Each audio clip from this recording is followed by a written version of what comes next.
Investment for you channel पर professor Mittal पुनः आपका हार्दिक अभिनंदन करते हैं। आज हम स्टॉक ऑफ फ्यूचर के अंतर्गत एक स्टॉक का हम एनालिसिस करेंगे जो advertising and media agency category के अंदर आता है। बॉम्बे स्टॉक एक्सचेंज पे लिस्टेड है, कंपनी प्रवेग लिमिटेड है। यहाँ पर मैंने सांकेतिक रूप में अलौकिक अयोध्या और वाइट रन रिसोर्ट लिखा है। इससे आप भली भांति समझ जाएंगे कि हम किस तरह के बिजनेस मॉडल के बारे में यहाँ बात करना चाहते हैं। आगे चर्चा शुरू करने से पहले, डिस्कशन करने से पहले मैं सभी श्रोताओं से अनुरोध करता हूँ कि वह चैनल को सब्सक्राइब करें, लाइक करें, शेयर करें और क्वेरीज कमेंट में दें। प्रवेग लिमिटेड वर्तमान में करंटली हॉस्पिटैलिटी सेक्टर में काम कर रही है और एक अलग बिजनेस मॉडल के साथ काम कर रही है। यह कॉटेज एंड टेंट कल्चर का मॉडल इंडिया में एस्टैब्लिश कर रही है एक ऑर्गेनाइज वे में। इस कंपनी के बारे में हम पहले जर्नलाइज डिस्कशन लेते हैं, फिर स्पेसिफिक करेंगे कि प्रवेग लिमिटेड बॉम्बे स्टॉक एक्सचेंज पर कोड 531637 से लिस्टेड है। करंट मार्केट प्राइस 8.37 है। फेस वैल्यू 10, बुक वैल्यू 117 रुपये और मार्केट कैप 2000 करोड़ के करीब है। कंपनी के स्टॉक की प्राइस स्टेबिलिटी के लिए अगर हम देखें तो RSI 43, बीटा वैल्यू 0.68 है, जो मार्केट फ्लक्चुएशन के अगेंस्ट स्टॉक की प्राइस को एक उसकी स्टेबिलिटी का इंडिकेशन दे रही है कि अगर मार्केट वोलेटाइल होगा तो कंपनी उस प्रोपोर्शन में अपना मूवमेंट नहीं करेगी, कम करेगी। तो एक इन्वेस्टर के लिए अपनी कैपिटल का डेप्रिसिएशन बचाना होता है। तो उस पॉइंट ऑफ व्यू से हम अगर इस स्क्रिप्ट को देखें तो ये हमारे एक एनालिसिस फ्रेम में फिट बैठती है। अगर जिस कैटेगरी में बॉम्बे स्टॉक एक्सचेंज पर यह लिस्टेड है उसका सेक्टर P 330 है और कंपनी का P 160 है। इस स्टॉक का all time high 1300 rupees, all time low 4 rupees है, जो एक लंबे ड्यूरेशन में 2017 से 2024 के बीच में आप देख सकते हैं। EPS भी फ्लक्चुएट होती हुई दिख रही है। करंट EPS 5.78 है, प्रीवियस ईयर के कंपैरिजन में कम है। क्यों कम है?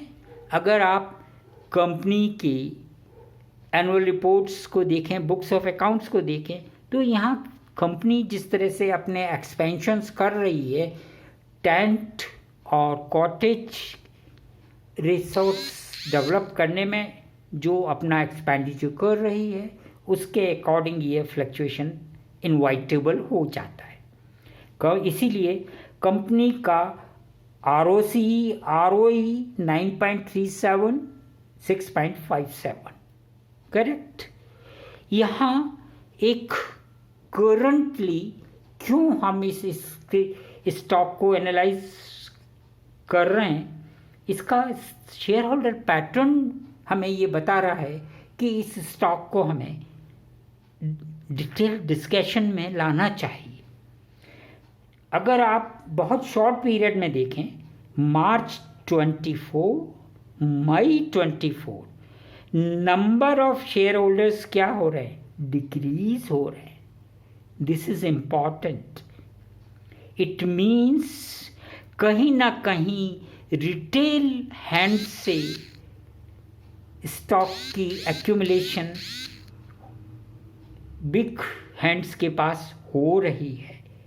अगर हम एफएफआईज और डीएआईज का बिहेवियर देखें तो 7.95%, 4.88% जो प्रीवियस ईयर से इंक्रीज कर रहा है। ये इंक्रीमेंट जो आ रहा है वो इस वजह से भी आ रहा है।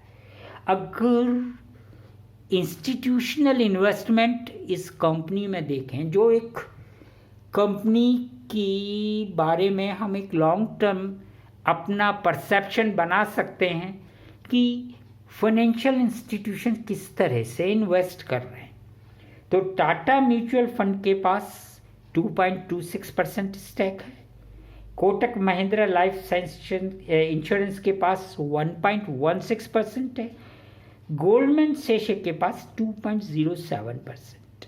करेक्ट। इंटरेस्टिंगली 21 जून को एक स्टॉक एक्सचेंज पर डील होती है। डीलर कौन है? MNCL कैपिटल कंपाउंड फंड 2, जो 847 at the rate of 847 30 lakh shares by करता है। ये हमारे लिए एक और इंडिकेटर है कि something is cooking inside the company. अब आप कंपनी के बिजनेस मॉडल को देखें तो वो भी अपने आप में एक डिफरेंट मॉडल है। हॉस्पिटैलिटी सेक्टर में आप देखिएगा नॉर्मली आपको होटल्स मिलेंगे, यहाँ रिसोर्ट्स मिलते हैं जो टेंट और कॉटेज कल्चर पे बने हुए हैं। वहाँ कोई भी स्ट्रक्चर, हार्ड स्ट्रक्चर नहीं है। कहने का मतलब कंक्रीट का इस्तेमाल नहीं किया गया है। थोड़ा बहुत इस्तेमाल स्टील का होता है जो टेंट को फ्रेम करने के लिए ज़रूरी होता है। यहाँ आप देखिए कि कंपनी जो कह रहा है कि नंबर ऑफ रूम्स उसके पास एग्जिस्टिंग कितने हैं, 180 हैं, जिनको वो बिल्कुल शॉर्ट टर्म में कितना ले जाना चाह रहा है, 1500। और चूँकि यहाँ एक बहुत सिंपल फंडा है जो आप अपने सोसाइटी में भी देखते हैं, मैरिजेस या कहीं भी कोई फंक्शन इवेंट होते हैं तो with in short period structure develop कर दिया जाता है। तो यहाँ पर अगर इस सेक्टर में हम देखें तो अगर यह कंपनी कोई स्ट्रक्चर डेवलप कर रही है तो उस स्ट्रक्चर को डेवलप करने में हार्डली 1 या 2 क्वार्टर का टाइम लग सकता है। इसका मतलब यह है कि 3rd और 4th क्वार्टर में कंपनी उससे रिटर्न लेना शुरू कर देती है, जबकि कंक्रीट और सीमेंट मटेरियल वाले हॉस्पिटैलिटी सेक्टर के होटल्स को एस्टेब्लिशमेंट करने में भी काफ़ी समय लगता है। यहाँ देखिए कि यहाँ बीच में एक बात और बताना चाहता हूँ कि जो कंपनी ने अपने डॉक्यूमेंट्स में कहा है कि वो एडवर्टीजमेंट पे इतना बिलीव नहीं कर रही है जितना कि वह अपने कस्टमर को अटेंड करके अपनी पब्लिसिटी बनाना चाह रही है। तो कहने का मतलब ये है कि कंपनी का एटीट्यूड ये है कि उसका जो क्लाइंट या कस्टमर है वही उसके लिए नेक्स्ट कस्टमर लाके देगा। ये इस चीज़ को इंडिकेशन दे रहा है कि कंपनी कितना अपने बिजनेस मॉडल के लिए कॉन्फिडेंट है। उसी बेसिस पे देखिए कि अपकमिंग जो इसके प्रोजेक्ट्स है वो अंडर कंस्ट्रक्शन 9 हैं और अंडर प्लानिंग 5 है इमीडिएटली। और अपकमिंग रिसोर्ट्स जो देखा जाए तो 14 आ रहे हैं। कितने रूम्स की कैपेसिटी के साथ? 695 रूम्स की कैपेसिटी के साथ। विद इन 3 और 4 क्वार्टर्स आपको इनसे रिटर्न भी दिखने शुरू हो सकते हैं, ऐसा कंपनी का मानना है। कंपनी ने अपना विज़न 2028 या 2028 के लिए अबाउट 2500 रूम्स और लोकेशंस 65 रिसोर्ट्स लोकेशन, जो ये बता रहा है कि कंपनी किस तरह से अपने को एक एग्रेसिव एटीट्यूड में ले जा रही है, जो कि इंडियन इकोनॉमी का इंटरनेशनल पर्सपेक्टिव में हॉस्पिटैलिटी सेक्टर का रोल है, उसको देखते हुए एक राइट अप्रोच को अडॉप्ट किए हुए। एग्जाम्पल के लिए हमने यहाँ पर अयोध्या और वाराणसी के 10 सिटीज़ का जो कंपनी ने बना रखे हैं उनका, वन इज़ ब्रह्मकुंड, सरयू और तीसरा वाराणसी। यहाँ देखिए कि ब्रह्मकुंड नवंबर 2023 में स्टार्ट हो गया था, जिसका एरिया 8120 स्क्वायर मीटर है और 30 कॉटेजेस हैं, और एवरेज रूम रेंट या एवरेज कॉटेज जो है वो 13,000 प्लस में जाता है। सरयू का देखें तो फरवरी 24 में ही 8889 स्क्वायर मीटर, 39 कॉटेजेस, ARR कितना निकल रहा है, करीब करीब 12,000 प्लस। वाराणसी जनवरी 23 में स्टार्ट हुआ, 2 लाख स्क्वायर मीटर में 140 टेंट्स हैं, कॉटेज नहीं है, टेंट्स हैं, और एवरेज टेंट ARR करीब करीब 12,000 रुपीज़ है। अब इस कंपनी के बारे में हम और थोड़ा सा देखना चाहें तो ये कह सकते हैं कि ये एक ISO कंपनी है, 12 रिसोर्ट्स को मैनेज कर रही है, 680 रूम्स हैं, client base important, 150 retail clients की बात नहीं है, clients means government and private sector. जिस तरह से इंडियन इकोनॉमी ग्रो कर रही है, वहाँ गवर्नमेंट भी अपनी प्रोजेक्ट्स को, अपनी प्लानिंग को एक्सपेंड करने के लिए इवेंट कर रही है, सेमिनार्स करते हैं, तो वो सब कौन मैनेज करता है, प्राइवेट मैनेज करता है। प्राइवेट सेक्टर में, प्राइवेट सेक्टर की बड़े बड़े कंपनीज इसके क्लाइंट्स हैं। इसके पास total spreaded area 4.26 lakh square metre है। कंपनी की जो फिलॉसफी है, जिसको हमें देखकर इस कंपनी को पढ़ने का मन किया था और हमने इसको पढ़ने की कोशिश किया लो कॉस्ट, क्योंकि टेंट है, कॉटेज है, हाई रिटर्न है क्योंकि टाइम पीरियड कम है। थर्ड, इनोवेटिव, एक नया कॉन्सेप्ट हो गया हॉस्पिटैलिटी सेक्टर का। ये हमें ये अट्रैक्शन देता है कि इस कंपनी को हमको स्टडी करना चाहिए।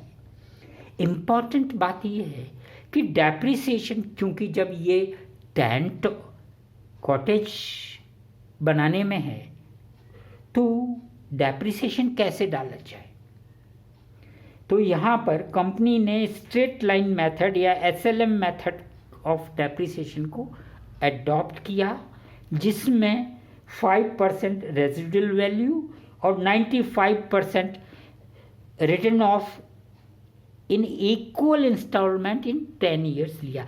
अगर ट्रेडिशनल मेथड को लेंगे तो 100 का 100% इन्वेस्टमेंट किस में चला जाएगा, लायबिलिटी में चला जाएगा। तो कंपनी ने एक बेटर अकाउंटिंग मेथड को अडॉप्ट किया है।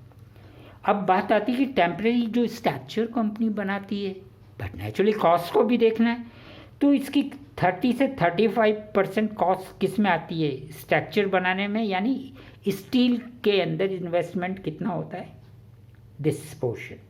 फर्नीचर फिक्सचर में अबाउट 15 to 20%, और इसी प्रकार जो पेरिफेरी और सराउंडिंग्स को डेवलप करना है वहाँ भी अबाउट 15-20% और 10% ओवरहेड एक्सपेंडिचर्स में आते हैं।